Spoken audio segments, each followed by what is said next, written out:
à toutes et à tous l'équipe, j'espère que vous allez bien. C'est avec plaisir qu'on se retrouve aujourd'hui pour cette nouvelle vidéo. Pour le résumé complet de l'étape 12 du Tour de France 2025 entre la ville d'Auch et Hautacam. Première arrivée au sommet en haute montagne. 4 difficultés répertoriées, la côte de l'Abatmal, 1 km 3 à 6% de moyenne, le col du Soulor suivi du col des Bordères et l'arrivée en haut d'Hautacam. Première ascension hors catégorie de ce Tour de France pour normalement une belle explication entre favoris. Alors, la 12e étape est lancée sous le soleil. Un nom partant, c'est Chessbold de la formation XDS Astana. Dès les premiers kilomètres, pas mal de coureurs veulent joindre l'échappée. Donc ça attaque de partout. On se pose des questions sur l'état de forme de Pogacar suite à sa chute, mais également qu'est-ce qu'il peut donner sur ce Tour de France avant cette grosse étape. Des attaques, Thomas Gachignard qui va tenter d'attaquer, tout comme Alexei Lutsenko. Voilà, ça attaque un petit peu de partout. Il y a des cassures. Il y a une cinquantaine de coureurs qui arrivent à fausser compagnie au peloton. C'est donc une échappée de 50 coureurs qui se dessine. C'est tout simplement énorme.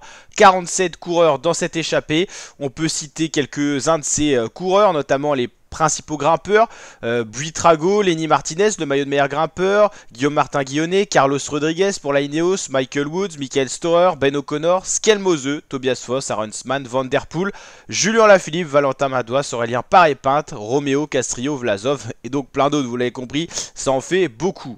Un écart de 1 ou 2 minutes, en tout cas c'est Rodriguez le mieux classé au général, Carlos pour la formation Ineos, c'est l'anniversaire de Laurens Pitty, on lui souhaite un très bon anniversaire. Changement de vélo pour Brian Cocard qui est dans l'échappée également. Il va se sacrifier pour Boerman qui est dans l'échappée. On voit justement cette belle échappée, ça roule pour Tudor. Ils ont Storer, le grimpeur. Il y a Hirschi, Alaphilippe qui vont se sacrifier pour donner le maximum d'avance à Michael Storer. L'entente est pas très bonne dans ce groupe de tête. Trop de formations, trop de coureurs dangereux, notamment au général comme Carlos Rodriguez. Une seule équipe n'est pas représentée, c'est la Picnic Post-NL qui mise tout sur Oscar Handley au classement général. La France, c'est la nation la plus représentée avec Martinez, Alaphilippe, Laurens, Penwet, Gachignard, Venturini, Madouas, Guillaume Martin, Barré, Amirail, Paré-Pinte, Cocard et Turgis. C'est Aurélien Paré-Pinte et pas Valentin, donc c'est pour la Décathlon AG2R. Voilà, un écart stable qui se stabilise autour de 1 ou 2 minutes, 2 minutes à peu près. 52 km/h de moyenne, ça a été très vite une nouvelle fois sur cette étape-là. Voilà, rien à signaler pour ces premiers kilomètres. On passe devant des lieux sympathiques au niveau du paysage. Toujours une belle échappée. L'écart qui remonte un peu, une 55. On dépasse pas les 2 minutes. Il y a des coureurs dangereux au général. Il y a beaucoup de monde. On veut stabiliser. C'est la formation IF Education pour Ben Hilly, le maillot jaune qui roule. Et également la Uno X qui défend la place au général de Tobias Johansen qui pourrait être reprise par Carlos Rodriguez qui est 12e et Johansen 10e. Donc ça joue déjà les places d'honneur. Brian Cocard vient de se casser les doigts en prenant une musette, c'est l'image un peu du jour, 2 doigts cassés en prenant une musette, ça montre la vitesse à laquelle vont les coureurs et que chaque geste doit être maîtrisé, sinon ça peut être compliqué, ça va être compliqué. Brian Cocard qui était dans l'échappée et qui se retrouve à l'arrière du peloton déjà lâché. Le classement du sprint intermédiaire, alors là pour vous situer on est ici, on a fait la première côte, d'ailleurs dans la première côte c'est, on l'a pas cité, mais un coureur de la formation Bahreïn qui a pris les points, pas Lenny Martinez pour l'économiser un maximum, c'est Fred White, on va y arriver. Pour le sprint intermédiaire c'est Lorenz Rex devant Mathieu Van Der Poel, Thibaut Neist, Fredam, Velasco, Turgis qui prennent les points. Le peloton est en file indienne, ça va très vite. On va bientôt attaquer le col du Soulor. Première ascension de la journée, premier test. C'est parti pour le col du Soulor. D'abord pour les échappés et ensuite pour le peloton. 16, c'est le nombre de fois où le col du Soulor a été classé sur le Tour de France. Donc ça montre que c'est quand même un col mythique. Le groupe de tête a largement diminué, les crémages se fait ressentir et Lenny Martinez est distancé, c'est une des surprises. On a pas mal de coureurs distancés dans cette échappée. C'est Axel Laurens qui met le train et surtout ce qui est impressionnant c'est dans le peloton maillot jaune, c'est Remco Evenepoel qui est déjà en difficulté dans le début du Soulor à 8 km du sommet, à 54 km de l'arrivée. C'est Remco, le 3e du classement général qui est décroché, le meilleur jeune en personne. Axel Laurens se relève dans l'échappée mais ça s'est lâché de partout. partout. Ben Illy, le maillot jaune, est distancé à son tour dans le groupe maillot jaune, ça explose de partout. Dans l'échappée, on n'a plus qu'une quinzaine de coureurs. Dans le peloton, on a plus que 16 coureurs. On retrouve Pogacar, Vingegaard, Jorgensen, Onley, Lipovic, Roglic, Kuss, Narvaez, Gall, Rodriguez, Yates, Soler, Benoît, Johansson, Izagirre, Pitti. Il y a également Vauclin, je ne sais pas pourquoi il n'est pas cité. Et plus que 4 hommes en tête, Scalmose, Amirail, Woods et Paré-Pin. Donc 2 Français sur 4, c'est pas mal, c'est les plus forts de la journée. Scalmose insiste devant et c'est Michael Woods qui compte, et c'est Michael Woods qui va passer en tête du col du Soulor. On ne le voit pas encore, mais on va bientôt aller en haut de ce col. C'est bien Michael Woods qui va prendre le maximum de points, 10 points en tout en haut du col du Soulor, devant Scalmose, Amirail, Storer, Rubio, Aurélien, Paré-Peintre. Vauclin était distancé dans le col du Soulor, il arrive à parvenir à nouveau au sein du peloton grâce à son équipier Oscar Rodriguez qui a fait un très très bon boulot. On peut signaler le bon effectif de la Arkea. Oscar Rodriguez qui a été vraiment une pièce maîtresse pour Vauclin, pour pas qu'il se fatigue et qu'il revienne en tête du peloton dans le groupe maillot, pas maillot jaune parce que le maillot jaune n'est plus là, le maillot blanc non plus, donc dans le groupe Pogacar-Vingegaard. Ça va être plus simple comme ça. C'est Bruno Amirail qui revient sur la tête de course et qui va décider de prendre une longueur d'avance avant l'ascension du col des Bordères, avant dernière ascension de la journée. Donc Amirail va attaquer, va partir tout seul en tête. Jorgensen va être lâché, 5ème au général, il est lâché par le groupe des favoris dans la deuxième ascension du jour, et Bruno Amirail continue son ascension fulgurante. Il va donc prendre 5 points pour le classement des grimpeurs qui peut être un intérêt pour lui, devant Scalmose, Storer et Michael Woods, les poursuivants. Jorgensen revient dans le peloton parce que la Visma lève le pied, et Evenepoel non plus n'est pas si loin que ça. On va dire que dans les différentes descentes, ça va arriver à se restabiliser. Tout le monde va réussir à peu près à rentrer, mais on a déjà les premiers états de forme. Evenepoel de retour dans le groupe des favoris, donc tout le monde est à peu près là. Il n'y a pas de grosses surprises, si ce n'est que Evenepoel a été lâché, Jorgensen, Vauclin ont été distancés, mais tout le monde a pu revenir. Roglic en bonne forme, par contre, tout comme Lipovic et tout ça. Ben Illy par contre est à 4 minutes des favoris, il a totalement décroché, gros coup de chaud pour Ben Illy l'Irlandais, il va perdre son maillot jaune. Amirail pardon, est le premier à débuter l'ascension finale, il est toujours seul en tête, il a 2 minutes d'avance sur ses poursuivants, ses rescapés d'échappée, et le peloton va d'ailleurs reprendre les échappées au pied de la dernière ascension d'Otakam. Evenepoel, hiérarchie respectée, à nouveau lâché dès le pied d'Otakam, c'est logique, on l'avait vu lâcher, et il est à nouveau distancé, tout comme Kevin Vauquelin. Voilà, et Pogacar décide de faire rouler Narvaez. On voit ici un sprint de Jonathan Narvaez qui va propulser Pogacar, et Pogacar va attaquer, déposer Bruno Amirail et surtout lâcher Jonas Vingegaard. Voilà. La stat qui est impressionnante sur Otakam, c'est les 2 dernières arrivées du tour à Otakam. Le vainqueur de l'étape a également remporté le classement général final.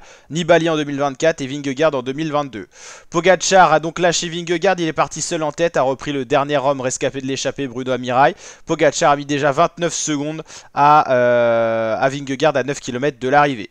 Vauquelin, lui, va réussir à intégrer le groupe Primoz Roglic, qui est le groupe en 3ème position. Vous avez Pogacar tout seul, Vingegaard, le groupe Roglic, Lipovic, Onley, Vauclin et Johansson. Vauclin à nouveau lâché. Amirail sera récompensé du prix de la combativité au vu de son escapade du jour. Le point sur les écarts à 5 km de l'arrivée. Pogacar seul en tête, a augmenté son avance par rapport à Vingegaard. On a plus d'1 minute pour Poggi. Le groupe Roglic, Johansson, Lipovic, Onley est à 2 minutes. Evenepoel, Vauclin à 2,25. Et le groupe maillot jaune est à plus de 8 minutes. Lipovic décide d'accélérer dans le groupe Roglic et ça va tout faire exploser. Pogacar s'en va sous la flamme rouge pour aller s'imposer. Victoire de Pogacar, est-ce que c'est une surprise? Je ne sais pas. En tout cas, Pogacar s'impose en solitaire. Il met quand même 2 minutes 10 à Vingegaard. Et Lipovic a très bien fini, 2,23. Il finit à 13 secondes de Vingegaard. La belle surprise du jour. Pour le podium peut-être, ça sera Florian Lipovic. On va aller voir le classement complet de l'étape. Pogacar s'impose devant Vingegaard et Lipovic. Tobias Johansson a fait une très belle ascension, 4ème. Oscar Onley, la belle pépite britannique, 5ème pour la post-NL.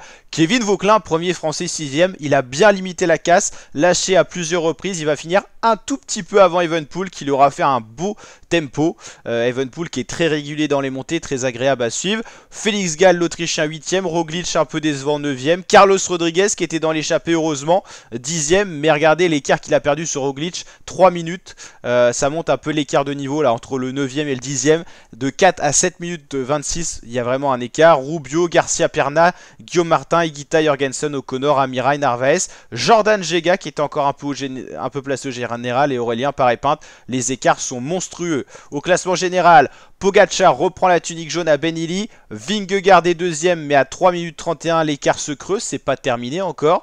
4,45 c'est Remco Evenepoel qui a montré de la fragilité mais il est toujours dans le général et sur le podium. Lipovic a fait une belle remontada, il est à quand même 1,10 de Evenepoel, hein. Il y a quand même une belle marge entre ces deux coureurs.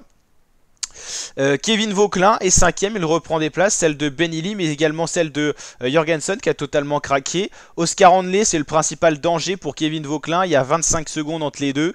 Beaucoup plus loin derrière Primoz Roglic, Tobias Johansson, Félix Gall ou encore Matteo Jorgensen pour ce top 10. Donc le podium provisoire, Pogacar, Vingegaard, Evenepoel. Ce qui est intéressant là-dedans, c'est que Remco Evenepoel semble prenable. En tout cas, aujourd'hui, il était au niveau de Kevin Vauquelin. Lipovic paraît au-dessus. Donc Lipovic, je pense qu'il peut aller gratter le podium, la 3ème place, voire peut-être la place de Vingegaard. On verra ce que ça donne.